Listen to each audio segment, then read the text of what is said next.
grâce et de toute éternité. Nous venons devant toi, Seigneur. Que ton nom soit sanctifié, que ton nom soit glorifié, Seigneur. Tu sondes nos cœurs et nos pensées, notre Dieu. Tu connais nos cœurs. Beaucoup de nos frères souffrent aujourd'hui parce qu'ils n'ont pas fait, oh Dieu, Seigneur, cette alliance avec toi au niveau du cœur. Beaucoup de mes frères t'ont abandonné.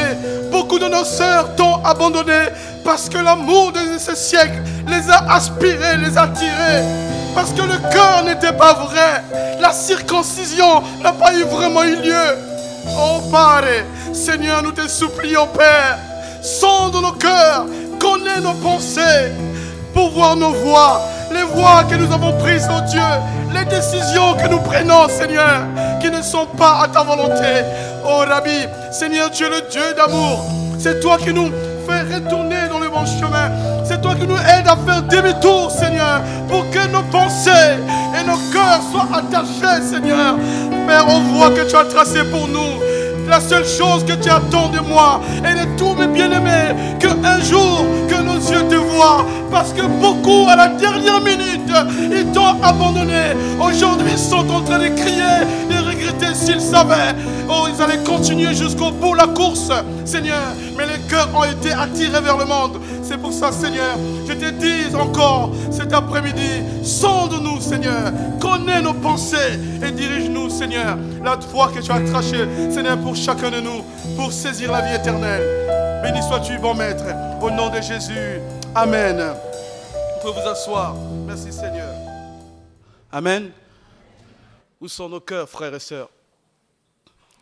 Sur quoi ou sur qui avons-nous mis notre confiance? Sur quoi est basée notre confiance? En qui avons-nous confiance? Où sont nos cœurs? Où sont-ils?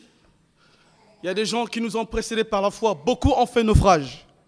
Et ils ont complètement abandonné le Seigneur. Ce n'est pas parce qu'ils étaient plus pécheurs que nous, non. Mais c'est parce que le cœur a été saisi. C'est ça que le diable attend. Détourner le cœur des hommes qui sont avec Dieu vers lui. Et quand il le fait, il a gagné. Parce qu'il sait que c'est difficile pour un homme de revenir. C'est très difficile. Quand le cœur est totalement détourné. Et on va voir tout à l'heure ce qui s'est passé avec beaucoup de gens qui sont dans la Bible. Que Dieu n'a pas abandonné. Dieu était obligé de ne rien faire parce qu'eux-mêmes, ils se sont éloignés. Leur cœur était détourné. Amen. Alors, la suite, donc j'avais fait le vendredi dernier.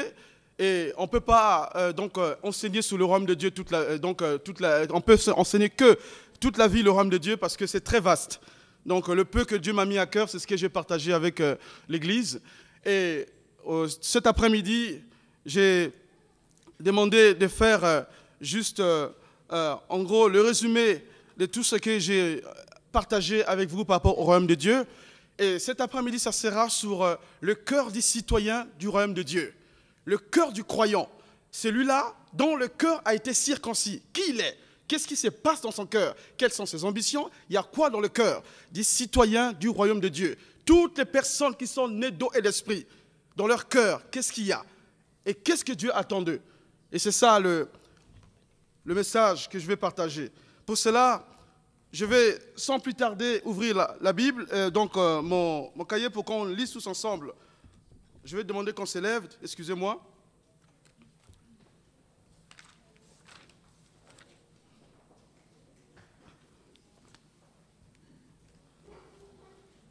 Dans le livre de Matthieu 18, c'est ce qu'on avait commencé vendredi dernier. Dans Matthieu 18, chapitre 18 au verset 1. Matthieu chapitre 18 au verset 1. En ces temps-là, les disciples s'approchèrent de Jésus et dirent, « Qui est donc le plus grand dans le royaume des cieux ?» Jésus, ayant appelé un petit enfant, le plaça au milieu d'eux et dit, « Je vous le dis en vérité, si vous ne vous convertissez et si vous ne devenez comme les petits enfants, vous n'entrerez pas dans le royaume des cieux. » Voilà sur quoi nous sommes basés vendredi. Et je vais tirer de cette parole ce qui va être la suite de ce qu'on va voir. Et j'ai dit que les enfants acceptent tout ce que les parents leur disent. C'est rare. Bon, je ne parle pas des cas de rébellion, mais quand vous parlez à un enfant, il croit à tout ce que papa dit. Si vous le dites, comme je dis, j'ai pris l'exemple de ma fille une fois, j'ai dit qu'on va aller au Congo, elle est partie vite au salon, elle a pris son sac, elle l'a mis derrière, elle a dit, bon papa, on va aller au Congo. Pour elle, elle croyait que c'était tout de suite, parce qu'elle a cru, elle sait que papa dit la vérité, donc pour elle, elle s'est dit que c'est vrai. Vous voyez? Et cet après-midi, ce qu'on va voir, c'est au niveau du cœur. Le cœur d'un enfant, le cœur de celui-là qui est né de nouveau, ce cœur qui a été circoncis, ce cœur est prêt à accepter tout ce que Dieu lui demande de faire. Il est prêt à livrer toute sa volonté.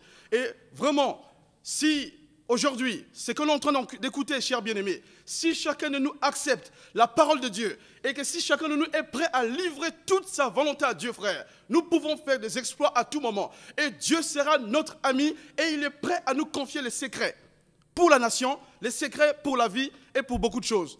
Amen. Et c'est pour ça que je voulais prendre ce passage pour faire donc vraiment la suite. Deuxième passage, on va regarder dans Matthieu 9. Matthieu 9. S'il vous plaît, ouvrons ensemble dans Matthieu 9. Matthieu 9.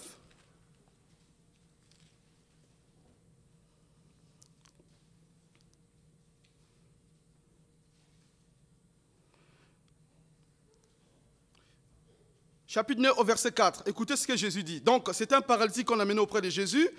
Et Jésus a dit, prends ton lit et marche, et tes péchés sont pardonnés. Donc les pharisiens et les personnes qui étaient autour, ils se sont dit, mais comment il peut parler comme ça? Qui est-il pour parler ainsi? Cet homme blasphème. Et la Bible dit, maintenant écoutez bien, et Jésus connaissait leurs pensées et dit, pourquoi avez-vous de mauvaises pensées dans votre cœur? Amen. Et donc ça montre ici que les mauvaises pensées viennent du... Amen. Vous pouvez vous asseoir, s'il vous plaît. Alors, on va faire la suite. Dans le livre de Jérémie, Dieu nous dit, je ne vais pas demander de lire, je vais lire pour vous. Regardez ce que Dieu dit dans le livre de Jérémie. Dans le livre de Jérémie, Dieu nous dit ceci. Jérémie chapitre 17 au verset 9. Jérémie chapitre 17 au verset 9. Écoutez ce que la parole de Dieu dit. Écoutez ce que la parole de Dieu dit. La Bible dit que le cœur de l'homme est tortueux par-dessus tout. Mais avant de lire Jérémie, excusez-moi, je vais donner une précision quand même. Là, quand Jésus parlait par rapport aux pharisiens, il dit en fait que pourquoi avez-vous cette telle pensée? Et quand il a dit ça, il voyait leur cœur. Vous êtes d'accord avec moi? Rien ne pouvait être caché devant Jésus, notre Seigneur. Donc, il voyait le cœur des pharisiens. C'est parce qu'ils savaient que leur cœur n'était pas vrai et il y avait de mauvaises choses.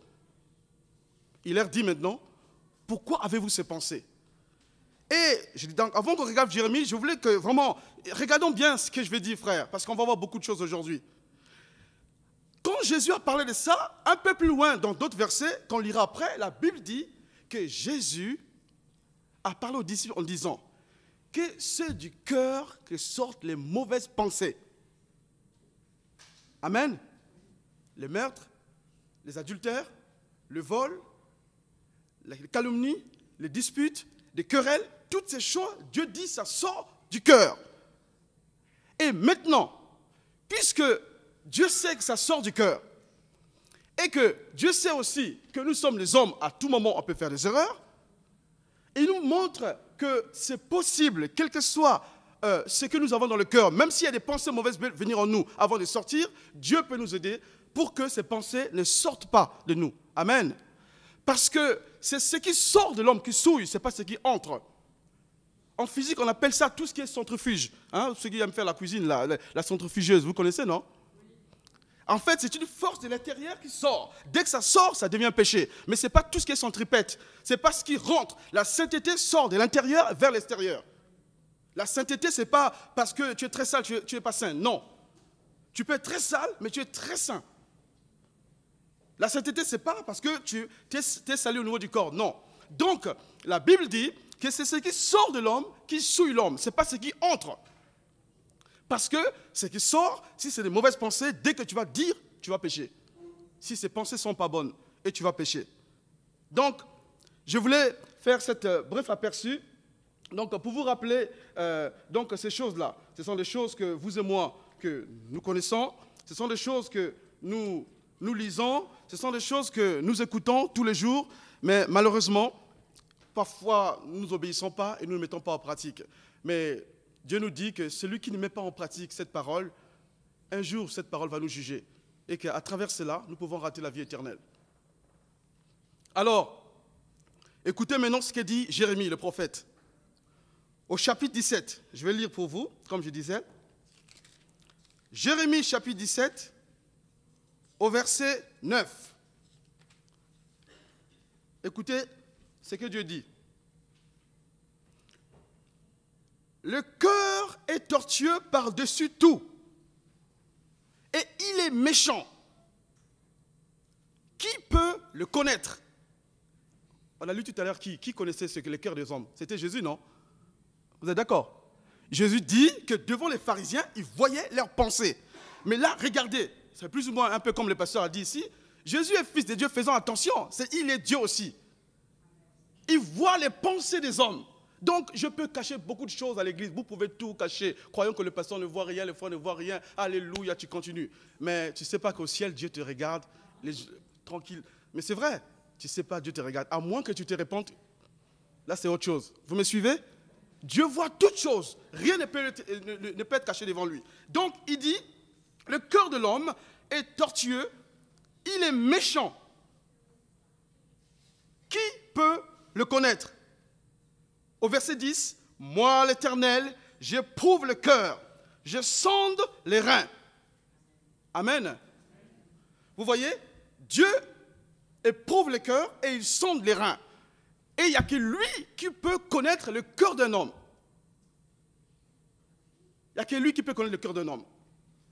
Et là, ce n'est pas une bonne nouvelle pour les hommes parce que Dieu nous dit ici que le cœur de l'homme est tortueux, il est méchant. Ça veut dire que tous les hommes sont méchants sur la terre, si j'essaie de paraphraser. Et pourtant, ce n'est pas ça.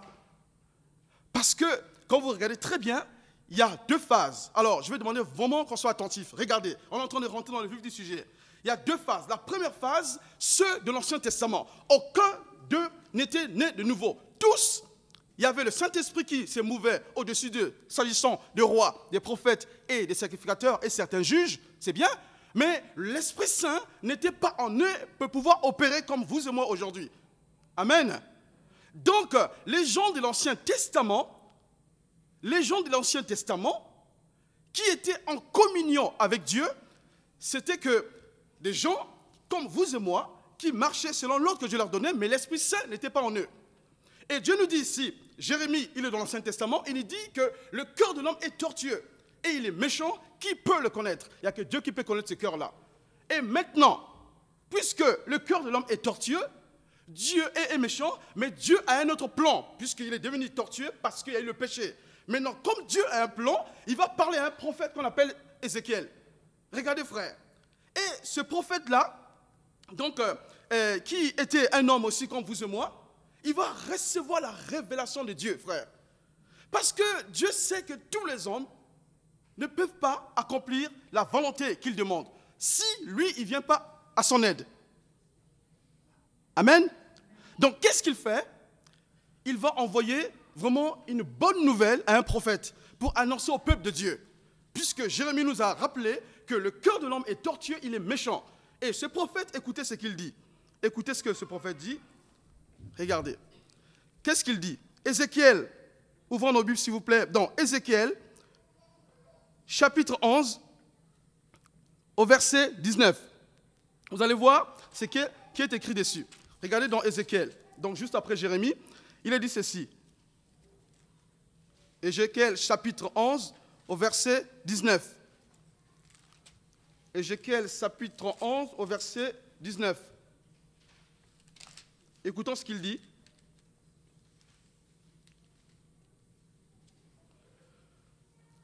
Au verset 18. L'Éternel m'a formé et je l'ai su. Alors tu m'as fait voir tes œuvres. Je crois que ce n'est pas ça. C'est Ézéchiel 11, au verset... Non, ça c'est Jérémie, excusez-moi.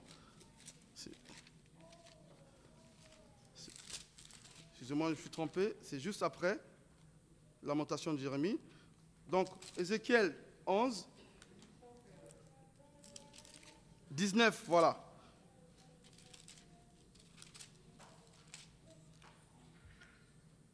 Écoutez ce qu'il dit.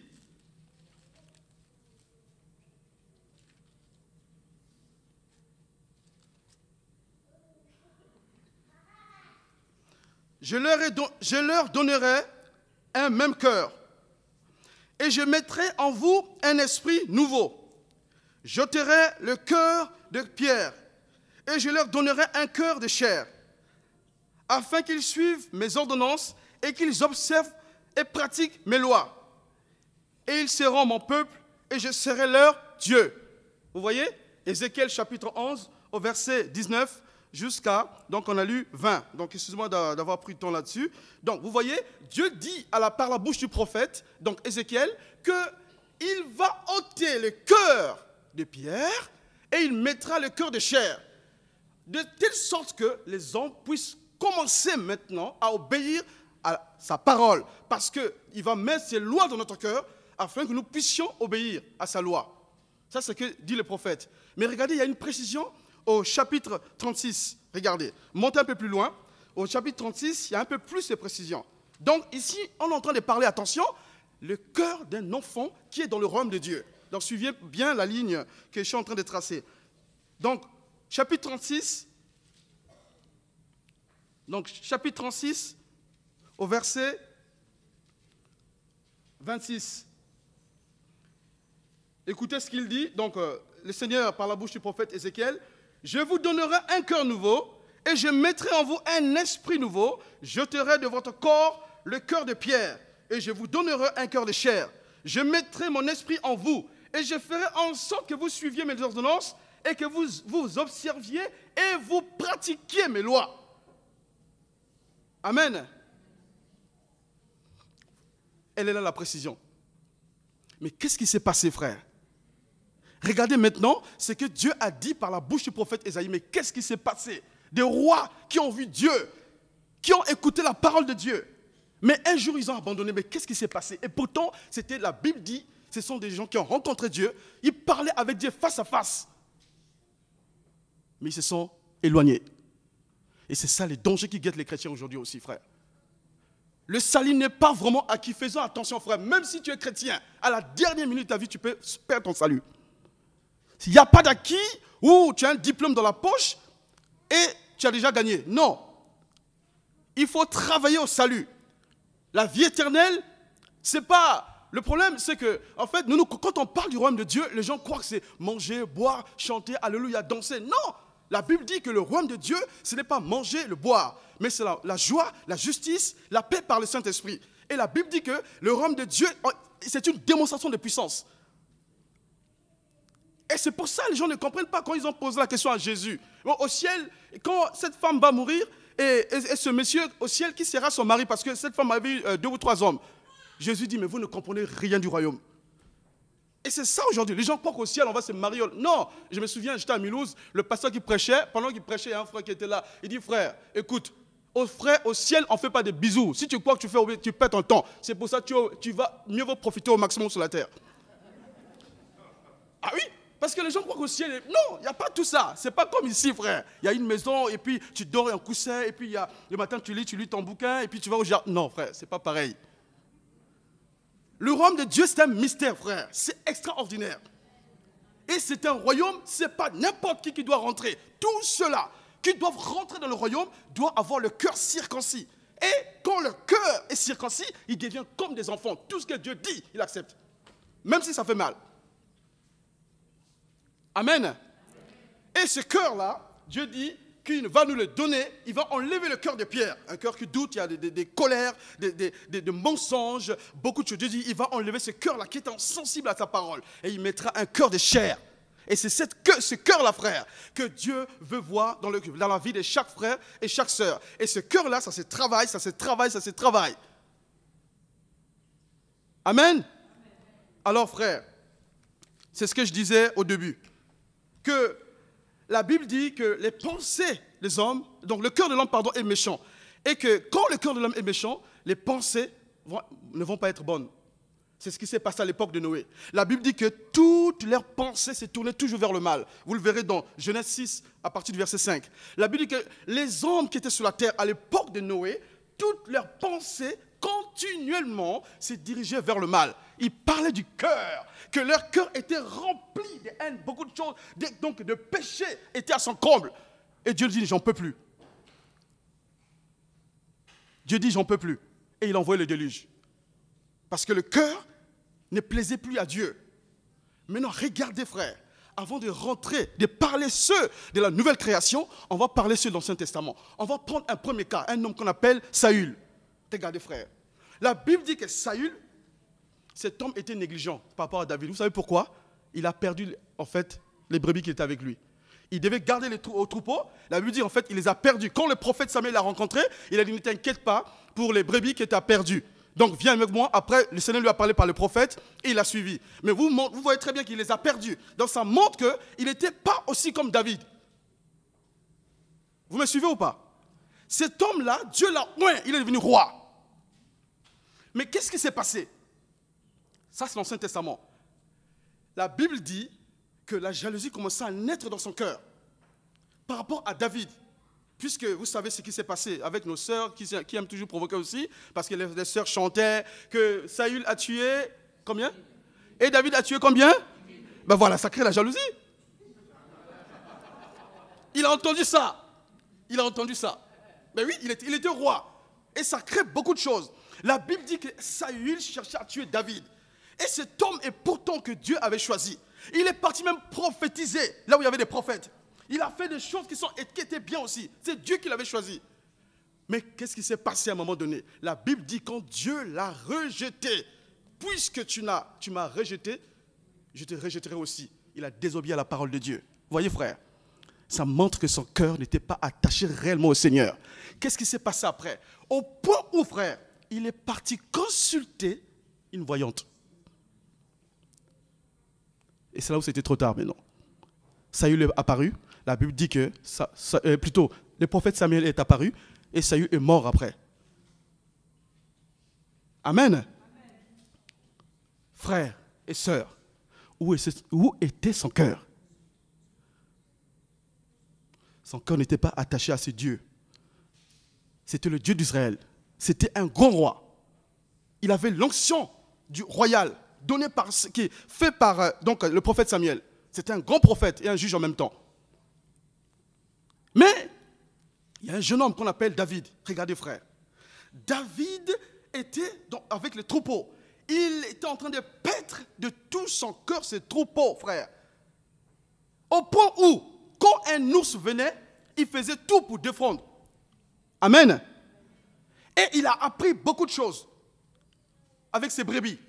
Et quand il a eu l'onction pour être devenu roi, bien qu'il y avait des difficultés avant de monter au trône, la Bible dit que David a tellement fait des choses qui plaisaient à Dieu. Bien sûr, que ce n'était pas parfait. La Bible les détaille. Donc on n'a pas le temps de tout lire parce qu'on va voir beaucoup des hommes ici. La Bible détaille clairement en disant que David est l'homme selon David est l'homme selon mon cœur, dit le Seigneur. Alors il s'agissait de quel cœur? Ce n'était pas le cœur de Pierre. Non, excusez-moi. Ce n'était pas le cœur de Pierre. C'était le cœur de chair. C'est un cœur qui est sensible à la voix de Dieu et prêt à obéir à tout moment. Et c'est ce cœur qui te permet, oh Seigneur, comme Abraham. Abraham n'avait pas ça. Dès qu'il a commencé à monter en confiance vis-à-vis de Dieu, le cœur d'Abraham a changé. Au point où il était prêt à aller sur le mont Morija pour offrir son fils, frère. Isaac était le fils de la promesse. Le seul enfant qu'il attendait, frère. Vous imaginez l'enfant que vous aimez. Dieu vous dit, va, tue-le. Là, c'est l'adoration. La Bible dit, en aucun moment, David a dit, oh Dieu, s'il te plaît, comment je vais faire? Tu es contradictoire par rapport à sa parole. Non, il est parti, il monte sur le mont Morija. Il prend un couteau, il veut tuer. L'ange apparaît et dit, Abraham, j'ai vu. Vous voyez, frère, il est parti, il était prêt à livrer toute sa volonté. Parce que le cœur était proche de Dieu. Il n'avait plus le cœur des pierres insensibles. Au début, il l'avait. Mais Dieu a travaillé son cœur. Alors frère, ça c'est l'Ancien Testament. Vous allez voir la suite, c'est mieux encore pour vous et moi. Et quand David a été appelé l'homme selon mon cœur, on a vu des choses qu'il a fait. Combien, même quand il a péché, regardez son attitude. Il a reconnu par le prophète Nathan qu'il avait péché. La Bible dit que David s'est repenti, même s'il y a eu la sentence, même si Dieu, il y a eu des conséquences. On voit la repentance de Saül et de David. En aucun moment, on montre que Saül s'est repenti. En aucun moment. Je ne vois nulle part dans la Bible où on voit « Oh Éternel, pardonne ton serviteur, je reconnais mes fautes. » Non, vous ne le voyez nulle part. Mais regardez, après David, tout à l'heure on a lu le psaume 23. À la fin du psaume 23 qu'on a lu ce matin, vous voyez bien, David a parlé, c'était prophétique. Il dit, tout le long de ma vie, je resterai dans ta maison. Effectivement, Dieu montre dans la parole de Dieu ici que David, jusqu'à sa mort, il n'a jamais abandonné Dieu. C'était prophétique ce qu'il disait. Quand même il est mort, la Bible dit qu'au ciel, il y a une partie qui est pour David aussi. David a été reconnu. C'était un grand roi. Il a régné sur tout le royaume d'Israël. Tout, il a tout régné. Donc, parmi les 12 tribus, il a régné partout. Et là, la Bible dit qu'il avait le cœur de Dieu. Mais quand il est mort, regardez frère, maintenant, on va ouvrir nos Bibles frère. Regardons quand David est mort, qu'est-ce qui s'est passé? Il y a un fils, on l'appelle Salomon. Frère, j'ai pleuré quand je lisais ça frère. Il y a quelques-uns ici dans la salle. Si Dieu n'agit pas, vous allez oublier Dieu. Parce que votre cœur est déjà saisi. Frère, je vous dis la vérité. Cet homme s'appelle Salomon. Ouvrons nos Bibles, vous allez voir qui il était cet homme-là. Il a vu Dieu deux fois dans le temple. Et il y a la sagesse. David n'a pas pu construire le temple. Dieu a permis que par la sagesse qu'il avait et les ordonnances que Dieu lui avait données, le temple a été construit. Et il a prié, frère. C'était extraordinaire. Mais regardez la suite. Ouvrons nos Bibles, s'il vous plaît. On va tous regarder dans le livre de 1 roi. Ensemble, regardons. Pardon. Ensemble, regardons dans le livre de 1 roi. Non, on va commencer d'abord 2 Chroniques, c'est mieux. Ouvrons nos Bibles, s'il vous plaît, dans 2 Chroniques. Dans 2 Chroniques, on va regarder, donc juste après le livre de Roi. 2 Chroniques, chapitre 6. 2 Chroniques, chapitre 6. On va faire une petite lecture. Et on va voir qu'est-ce que ce roi avait dans le cœur. 2 Chroniques chapitre 6.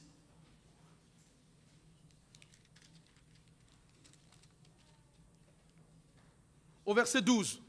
Tout le monde est prêt? Alors, lisons ensemble.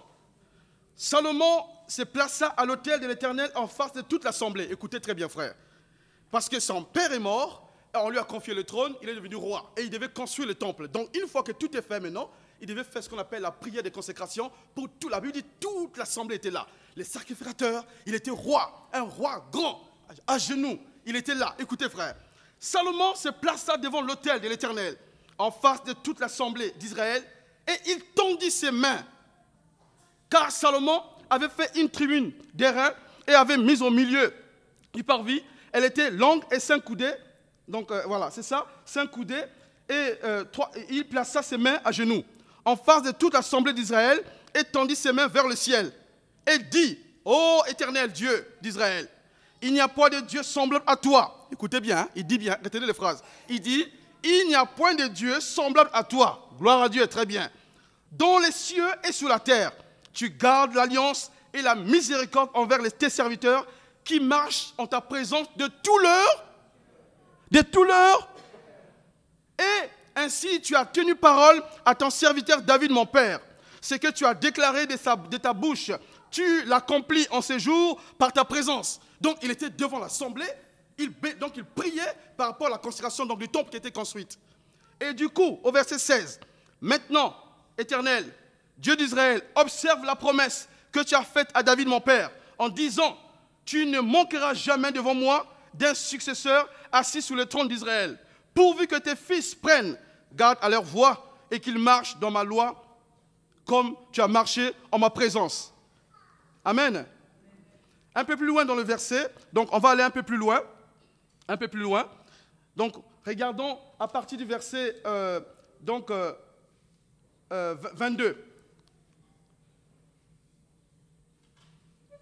Non, regardons à partir du verset 20, pardon. À partir du verset 20, on va sauter. Il dit que tes yeux soient jour et nuit ouverts sur cette maison, sur le lieu où tu as dit que là où serait ton nom, tu écouteras la prière de ton serviteur fait en ce lieu. Au verset 21, daigne exaucer les supplications de ton serviteur, de ton peuple d'Israël, lorsqu'ils prieront en ce lieu. Exauce du lieu de ta demeure, des cieux, et exauce et pardonne. Amen. Et la suite, regardez, qu'est-ce qu'il dit là dans la suite? Regardez ce qui se passe maintenant. La suite, il dit au verset 22, si quelqu'un pêche contre son prochain et qu'on lui impose un serment pour le faire jurer, et s'il vient jurer devant ton autel dans cette maison, écoute-le des cieux, agis et juge tes serviteurs, condamne le coupable et fais retomber sa conduite sur sa tête. Rends justice à l'innocent et traite-le selon son innocence. Excusez-moi. Amen. Et quand la Bible dit, maintenant la suite, que quand Salomon a fini de prier, la gloire de Dieu a commencé à se manifester dans le temple. Je n'ai pas le temps de lire parce que c'est un peu long. Dès que Salomon a fini de prier, frère, la Bible dit que le temple a été rempli de sa présence. Rempli. Ça montre que sa prière venait de son cœur, comme on a lu tout à l'heure, dans la première partie, où il a dit que tu gardes l'alliance, la miséricorde envers tes serviteurs qui marchent en ta présence de tout leur cœur. Vous voyez, il parlait de lui aussi, parce qu'au début, Salomon a marché de tout son cœur devant Dieu. Et un peu plus loin, on voit maintenant que Salomon, dès qu'il a fini la prière, la présence de Dieu a rempli tout le temple. Gloire à Dieu. Ils ont commencé à donner des sacrifices. Il a coupé des taureaux, donc c'est très loin, il y a beaucoup de passages. Donc il a commencé à tuer, il y avait beaucoup de taureaux, des sacrifices, il a fait. L'Éternel était content, Dieu était content, c'était bien. Gloire à Dieu. Mais, qu'est-ce qui s'est passé? Regardez la suite. Je vais vous montrer quelque chose. Il dit, écoutez bien, lorsque Salomon, donc chapitre 7 au verset 11, lorsque Salomon eut achevé la maison de l'Éternel et la maison du roi, qu'il eut réussi de tout ce qu'il s'était proposé de faire dans la maison de l'Éternel et dans la maison du roi, l'Éternel apparut à Salomon pendant la nuit et lui dit, écoutez bien frère, j'exauce ta prière et j'ai choisi ce lieu comme la maison où on devra offrir mes sacrifices. Oh Seigneur. Dieu a dit que la prière a été exaucée et que Dieu a vu tout ce qui s'est passé. Il a accepté les sacrifices que le roi Salomon a fait. Dieu lui a apparu. Ce n'était pas une seule fois. Mais, regardez ce qui va se passer. Où était le cœur du roi Salomon? Regardez dans le livre de 1 roi. On va ouvrir nos Bibles. Regardez maintenant dans le livre de 1 roi.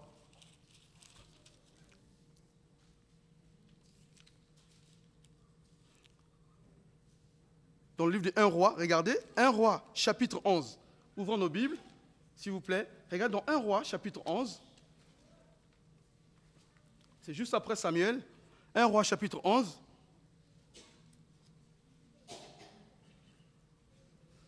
Un roi, chapitre 11.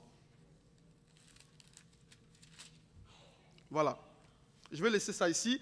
1 roi, chapitre 11. Mais je vais faire un bref aperçu là. Donc, ce que je disais tout à l'heure, pour ne pas que vous soyez embrouillés. La Bible dit, donc, ici, que lorsque Dieu apparut à Salomon, lorsque Salomon eut achevé la maison de l'Éternel et la maison du roi, il réussit dans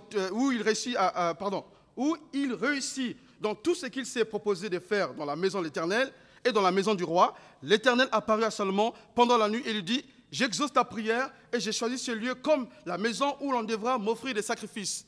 Ça, c'est ce que Dieu a dit. Gloire à Dieu. Mais quand vous regardez en arrière, c'est ce que je disais tout à l'heure là, je vais prendre une partie puisque c'était long à lire. Regardez au chapitre 7 de 2 Chroniques. Donc 2 Chroniques chapitre 7 au verset 1er. Je vais lire pour vous, regardez. Lorsque Salomon eut achevé de prier, le feu descendit du ciel et consuma l'holocauste et les sacrifices. Et la gloire de l'Éternel remplit la maison. Vous voyez ici, et au verset 11, il dit que Dieu a exaucé sa prière. Il y a une confirmation. Vous me suivez ou pas? Amen. Gloire à Dieu. 1 Roi 11. Le roi Salomon, écoutez bien. Le roi Salomon était un roi qui était tellement sage. La Bible dit que Dieu lui a donné la sagesse. Il avait une richesse qu'on ne pouvait pas comparer à un autre roi.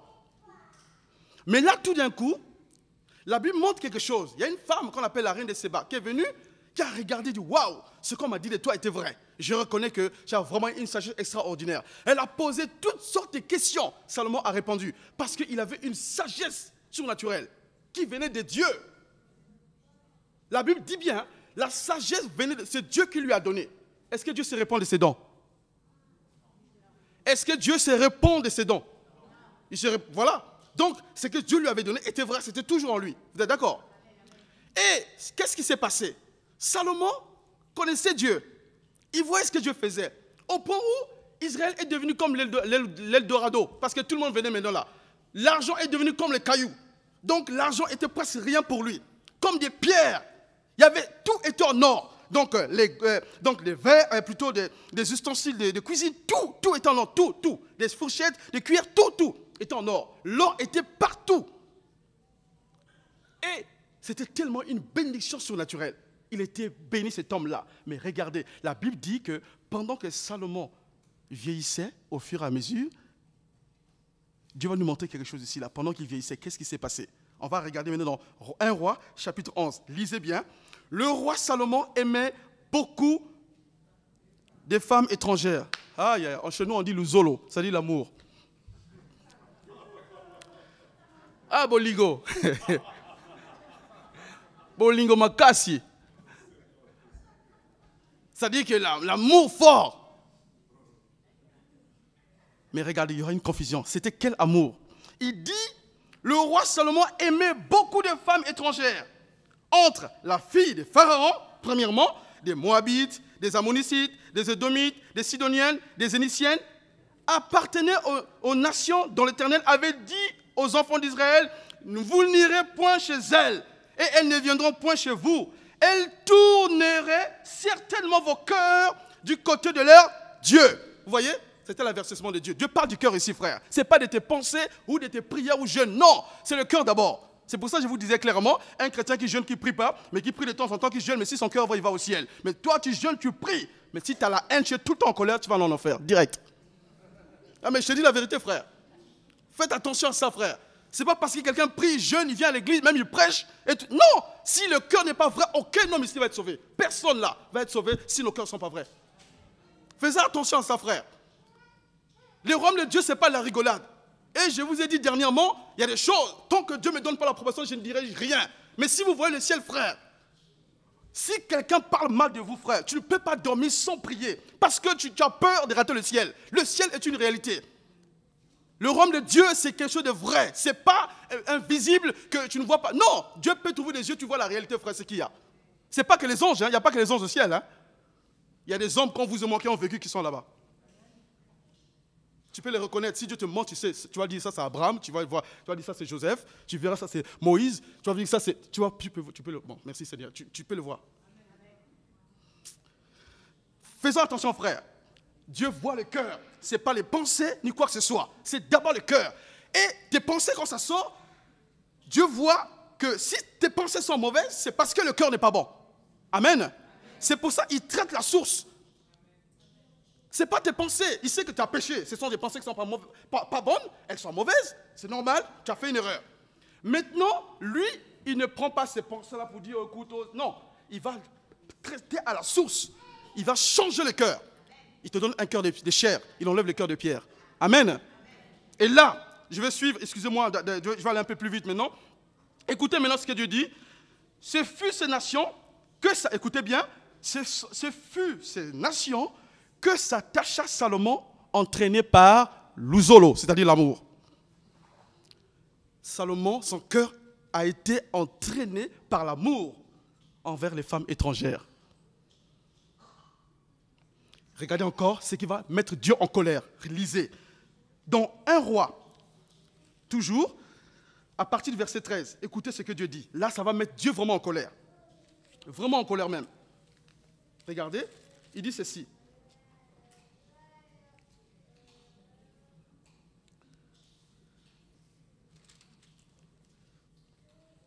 À l'époque, chapitre 2 Rois, toujours, non, 1 Roi, excusez-moi, chapitre 11 au verset 4. À l'époque de la vieillesse de Salomon, écoutez bien, ces femmes inclinèrent son cœur au Seigneur. Vous voyez? Je vous ai dit aujourd'hui, on parle du cœur. Ça, c'est l'Ancien Testament. Regardez bien l'expression. À l'époque de la vieillesse de Salomon, ces femmes inclinèrent son cœur vers d'autres dieux. Et son cœur ne fut point tout entier à l'Éternel, son Dieu, comme l'avait été le cœur de son père David. Voilà, on s'arrête là, je vais mettre le doigt. Regardez frère, Dieu dit que les femmes étrangères ont détourné le cœur de Salomon vers les dieux, les faux dieux. On va les citer là, ces dieux-là. Et ces mêmes dieux, on va les retrouver à l'époque d'Élie, donc avec le roi Akab, donc le dieu d'Astarté et tout ça, parce que ça s'installe dans tout Israël. La faute, c'est qui? Salomon fait partie.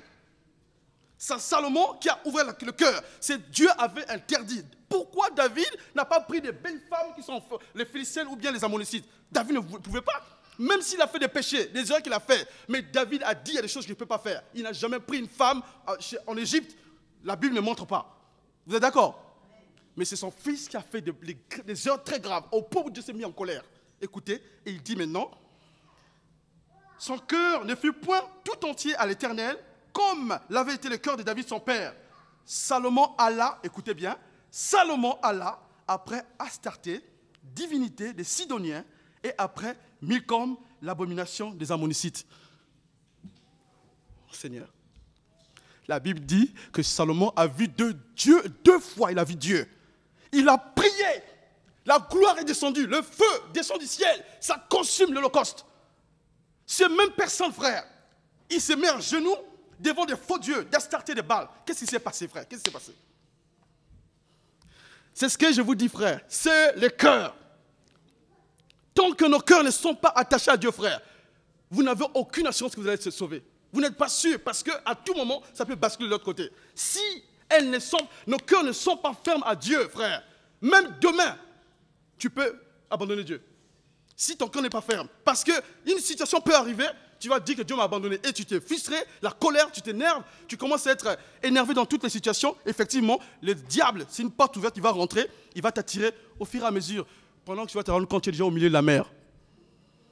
Tu as dépassé le rivage, très loin. C'est pas que c'est trop tard. Dieu peut faire un miracle. Si l'église prie pour toi, c'est possible. Mais ça sera difficile. Vous savez pourquoi? L'église n'est pas faite pour prier. L'église a une forte puissance et l'onction dans la prière. Mais c'est le cœur. Ton cœur ne veut pas. Si le cœur dit non, même la prière d'un homme de Dieu, même Paul, même qui, peu importe, peut prier, ça ne marchera pas. Parce que tu as décidé dans le cœur que je vais servir tel Dieu. Et ça ne marchera pas. À moins que Dieu intervienne un miracle surnaturel. Mais là aussi, il y a des lois, des principes que Dieu respecte. Pourquoi Dieu n'a pas sécurisé Salomon?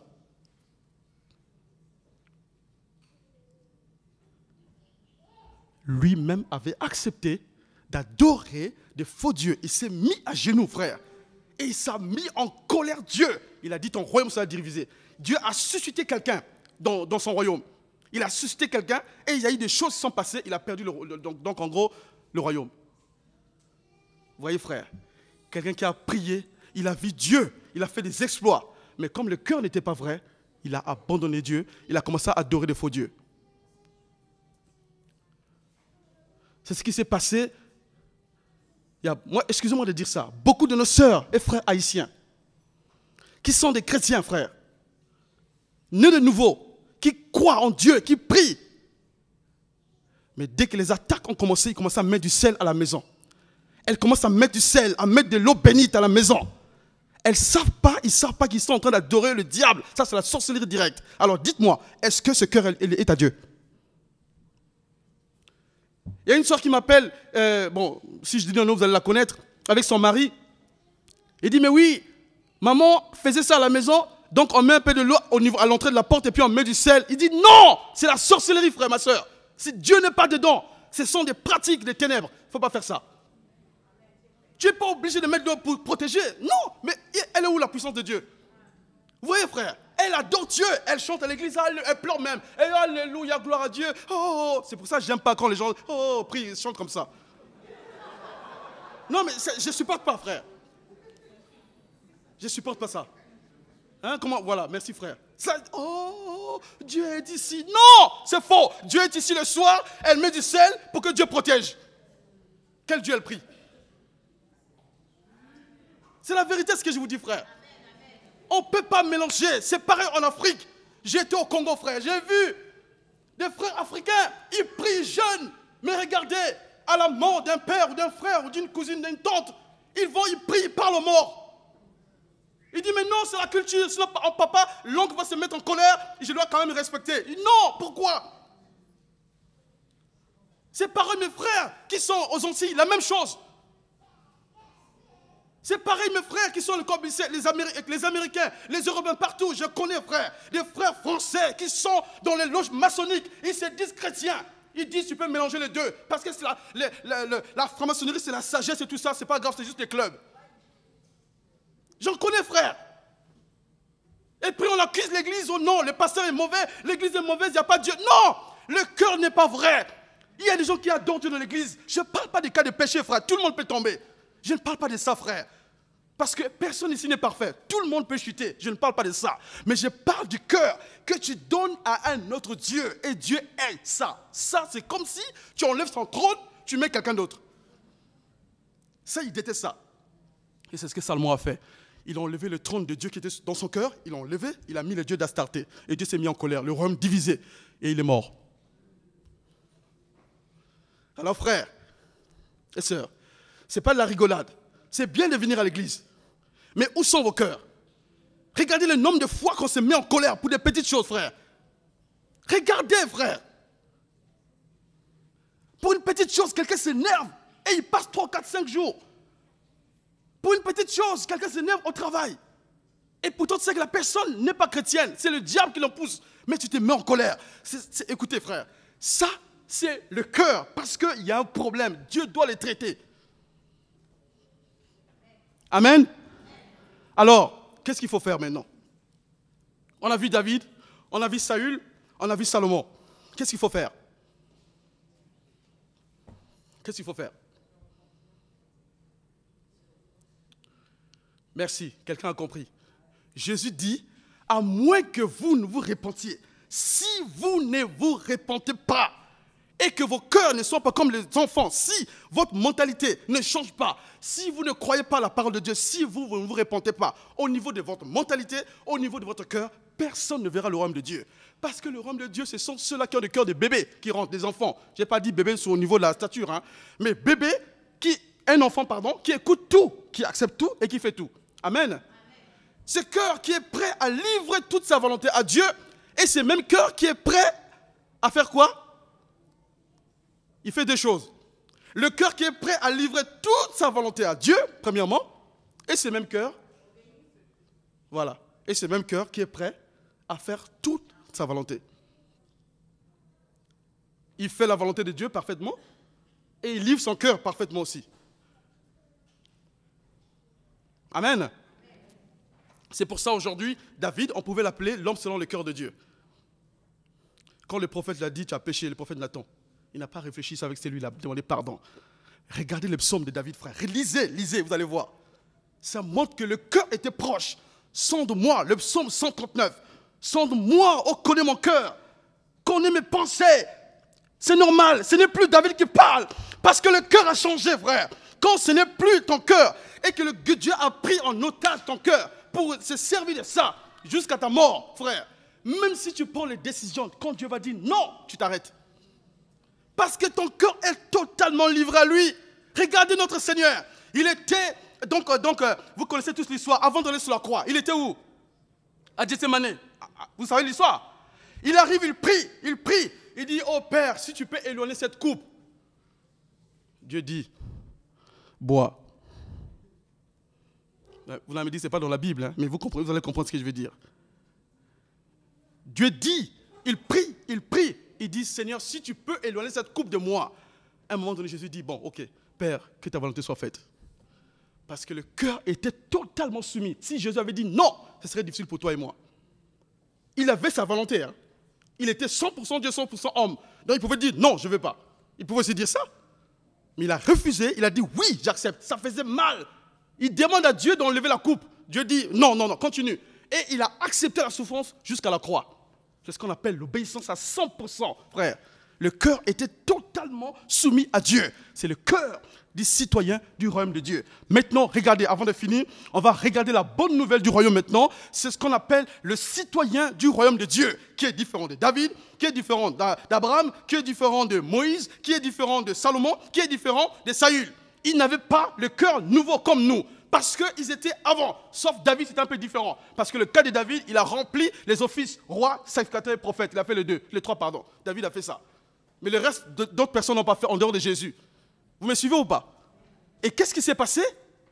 Dieu maintenant, comme il avait parlé par le prophète Ézéchiel, il va le réaliser dans ce qu'on appelle la nouvelle création. Il va enlever le cœur de pierre, il va mettre maintenant le cœur de chair, pour que les chrétiens, ou bien je veux dire toutes les personnes qui sont devenues enfants de Dieu, nés de nouveau, puissent commencer à obéir à la parole de Dieu sans hésiter. Et c'est pour cela, on peut lire maintenant, ouvrons nos Bibles s'il vous plaît. Voilà, on est presque à la fin. Ouvrons nos Bibles. On va regarder ensemble.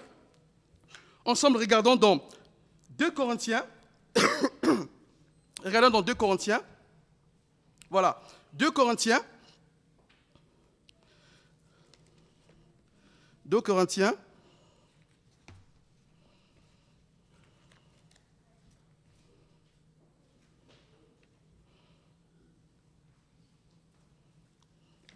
Voilà, ouvrez dans 2 Corinthiens chapitre 5, verset 17. Regardez ce qui va se passer. Vous allez voir la différence entre ceux qui nous ont précédés par la foi et le cœur du croyant, celui qui est né de nouveau. 2 Corinthiens. Regardez frère. 2 Corinthiens chapitre 17. 2 Corinthiens 5 chapitre 17. 2 Corinthiens chapitre 5, verset 17. Excusez-moi. Écoutez ce que je veux dire. Ne soyez pas distrait, s'il vous plaît. Écoutez ce que je dis, c'est important. Si quelqu'un est en Christ, il est une nouvelle créature. Les choses anciennes demeurent un peu, et voici toutes choses sont devenues nouvelles. Gloire à Dieu, vous suivez. Si quelqu'un est en Christ, il est une nouvelle créature. Les choses anciennes sont passées, voici toutes choses sont devenues nouvelles. Amen. Il parle de quelque chose ici. En premier, c'est le cœur. Quand un enfant est né, frère, on a parlé du cas de Nicodème le mardi dernier. Quand quelqu'un naît, un enfant naît, il a un nouveau cœur. L'enfant a un nouveau cœur, de nouveaux yeux, tout est nouveau. Oui ou non? Vous êtes d'accord? Pourquoi quand il s'agit du royaume de Dieu, nous, on ne croit pas? Une fois, je priais, écoutez, ça vous fait rire. Je priais, j'ai dit à Dieu, Seigneur, le conducteur, donc le fabricant Renault, Peugeot, Citroën, ils ont des pièces de réchange au niveau des voitures. Seigneur, je te prie, donne une nouvelle cellule à cette femme. Je m'en regardais bizarrement. Dieu en a un stock, il en a un stock là-bas. Mais c'est vrai? Mais vous ne croyez pas? Le conducteur de voiture, les fabricants, celui qui fabrique les avions, l'Airbus là, 380 que vous connaissez, tout ce qu'il fabrique, il y a des pièces de réchange, oui ou non? Bien, Dieu a fabriqué l'homme, oui ou non? Oh. Dieu a fabriqué l'homme, frère.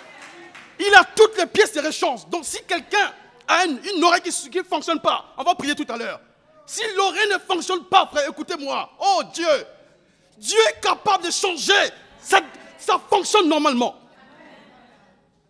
C'est possible, frère. Croyez à la parole de Dieu. Le problème, c'est ça. Et Satan se frotte les mains parce qu'il voit que beaucoup de chrétiens sont incrédules. Et c'est ça le piège.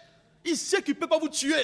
Il sait qu'il ne peut pas vous avoir. Mais il attend les grains d'incrédulité. C'est là où il va pénétrer. Il ne peut pas vous avoir, ni moi, personne. Mais il attend un grain de doute. Il pénètre. Il profite de ça. Parce que tu donnes accès. Oh Dieu, frère. Dieu dit que si quelqu'un est en Christ, il est une nouvelle créature. Les choses anciennes sont passées. Voici, toutes choses sont devenues nouvelles. Amen. Si tu ne vas pas payer tes impôts il y a 3 ans, tu es né de nouveau la 4e année, tu dois payer tes impôts. c'est pas la même chose. Quand Dieu dit les choses anciennes sont passées, donc si tu avais des dettes, tu payes tout. Non, c'est différent. Hein? C'est spirituel ce que Dieu dit ici.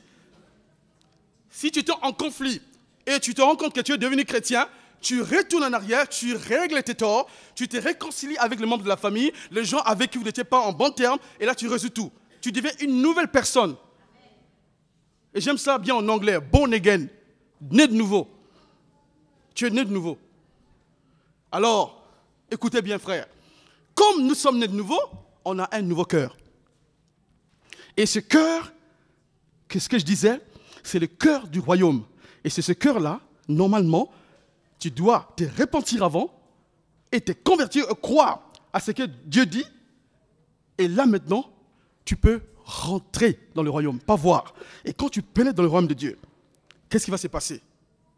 Je vous dis 3 choses. Premièrement, dans ce cœur, il y a quoi? La Bible dit que Dieu a répandu en nous son amour par le Saint-Esprit. Amen.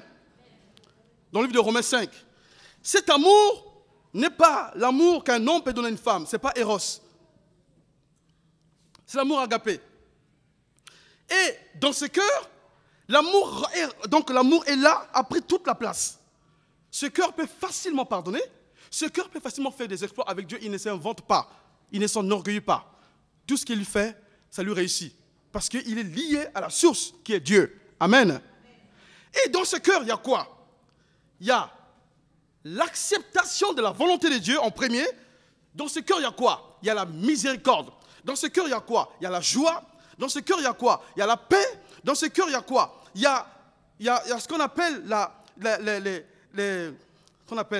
il accepte les prémices. Donc, en gros, les choses de l'esprit. Il accepte tout ce que Dieu a donné par le Saint-Esprit. Dans ce cœur, il y a quoi? Il y a les souffrances du Christ. Il accepte les souffrances du Christ. Parce qu'il n'y a pas que le Christ ressuscité. On aime ça. La puissance de Dieu, l'onction, les guérisons. Bien sûr, gloire à Dieu. Mais il y a ce que les chrétiens n'aiment pas, ce qu'on appelle la communion de ces souffrances. C'est ça que ce cœur accepte. Et dans ce cœur-là, il y a le Saint-Esprit qui peut opérer à tout moment. À tout moment, il va vous dire, ma soeur, mon frère, tu vas en Afghanistan, tu vas rester là-bas 15 jours. Le 15e jour, tu rentres, tu viens à Paris, et puis tu vas par exemple en Arabie Saoudite. Après, tu vas au Maroc, et après, tu vas en Chine. Et après, tu reviens à Paris. Et pourtant, tu travailles, et tu vas dire, Seigneur, comment je vais faire? Mais Seigneur, j'obéis à ta volonté. Dès que tu dis ça, Dieu va ouvrir toutes les portes. Il peut te faire balader partout, tu évangélises, tout ce que, comme j'ai dit là, il va à gauche, à droite, il fait et il rentre à Paris. Parce que ce cœur-là est prêt à accepter tout ce que Dieu dit. Amen. Alors, chers bien-aimés, on a vu Saül, on a vu Salomon, on a vu David. Le cas le plus critique, surtout, c'est de Salomon, on a vu tous. Il avait la puissance au niveau matériel, il avait la bénédiction de Dieu, il a vu Dieu 2 fois, il avait la richesse, il était très riche, très riche. Il avait la sagesse de Dieu.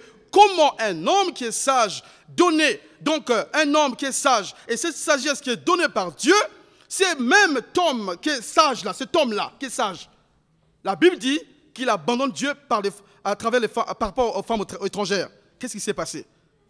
Vous avez l'impression que la sagesse que Dieu lui a donnée n'a pas joué. Et pourtant, la sagesse pouvait agir. Je vous ai dit, c'est le cœur. Quand le cœur dit non, quand le cœur ferme la porte, c'est trop tard. À moins d'un miracle, c'est là où Dieu peut intervenir. Amen. Alors, je vais presque m'arrêter par là. Il me reste que quelques minutes. Ce que je vais vous dire, frère, je vais être honnête avec vous et moi-même. Je ne vais pas dire les choses à l'encontre de ce que Dieu me demande de faire. La chose, c'est quoi?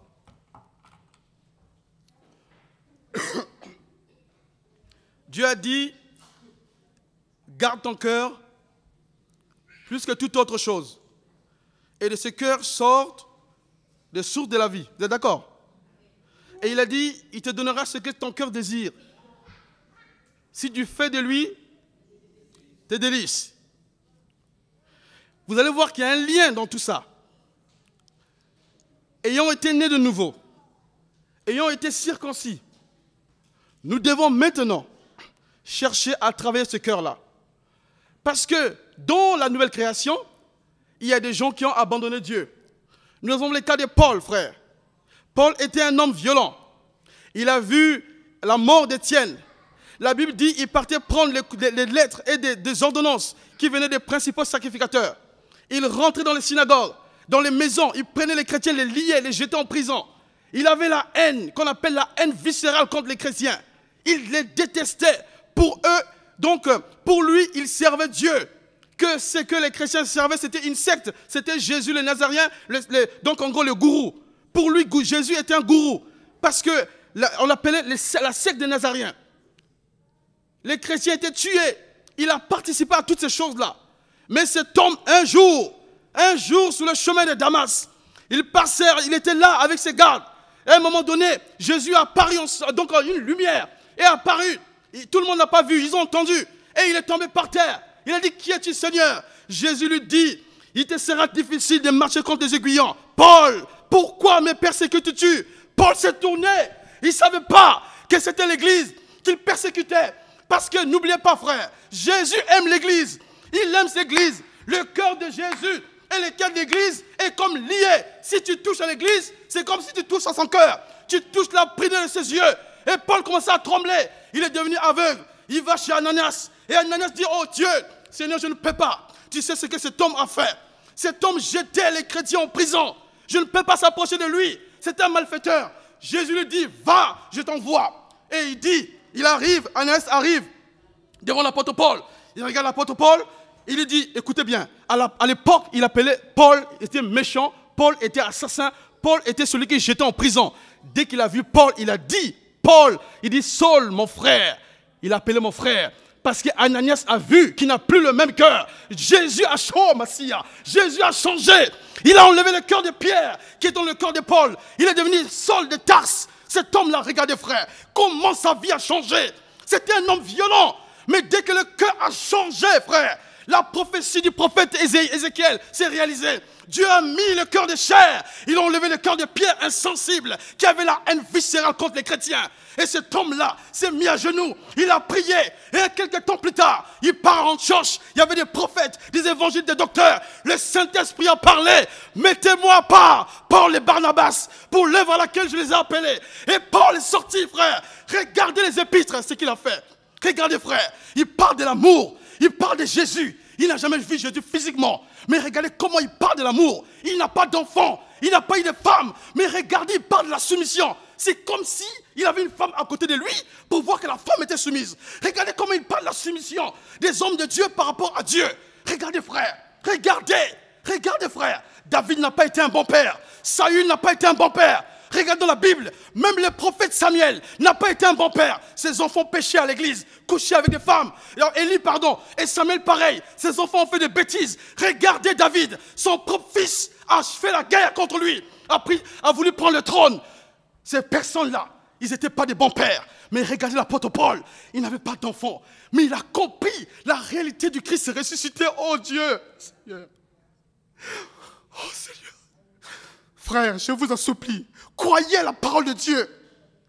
C'est Jésus, frère, que vous voyez dans le berceau, ce n'est pas lui. Il parle de Christ ressuscité, frère. Et quand Paul a saisi, il a compris le royaume de Dieu. Il a compris le royaume.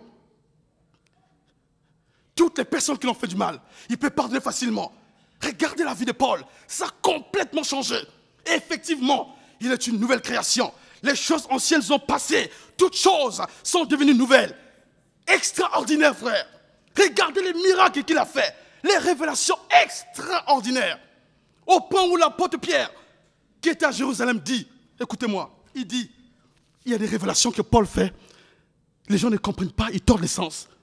Parce que c'était des mystères inaccessibles par la pensée de l'homme. Oh Dieu.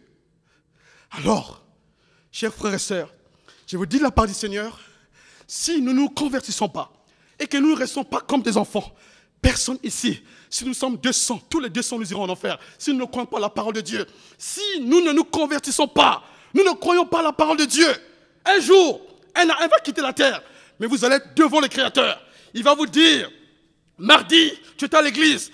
Tu étais dans les nuits de prière, tu écoutais les vidéos sur YouTube, tu regardais tout, ton pasteur te prêchait, tu as des cassettes, des DVD, tu as tout. Qu'as-tu fait de ton cœur?